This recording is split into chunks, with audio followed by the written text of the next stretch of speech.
రాష్ట్రానికి సంబంధించి ప్రభుత్వం బాధ్యతగా చేయాల్సినవి ఏవి కూడా బాధ్యతలు నిర్వర్తించడం, మెడికల్ కాలేజీలు అమ్మేస్తా ఉన్నారు. రాష్ట్రంలో అసంపూర్తిగా ఉన్న 17 మెడికల్ కాలేజీలు, వాటి అనుబంధ హాస్పిటల్స్ నిర్మాణాన్ని ఎట్టి పరిస్థితుల్లో పూర్తి చేయాలని ఏపీ ప్రభుత్వం నిర్ణయించింది. ముఖ్యమైన రాయలసీమ లిఫ్ట్ వంటి ప్రాజెక్టులన్నీ కూడా చేయకుండా ఆపేసిన కార్యక్రమాలు కనపడతా ఉన్నాయి. జగన్ అనాలోచిత చర్యల వల్లే రాయలసీమ లిఫ్ట్ ప్రాజెక్టు ఆగిపోయిందని ఇరిగేషన్ వర్గాలు చెబుతున్నాయి.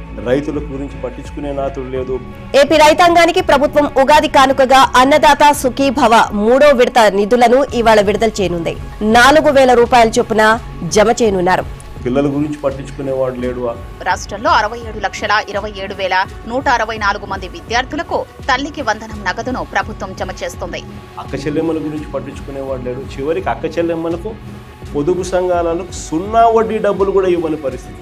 పొదుపు సంఘాల్లోని మహిళలకు గ్రూప్ రుణాలతో పాటు వ్యక్తిగత రుణాలు సైతం ఇవ్వాలని నిర్ణయించింది. ఒక్కో సభ్యురాలికి 1,00,000 నుంచి 5 లక్షల వరకు రుణంగా ఇవ్వనున్నారు.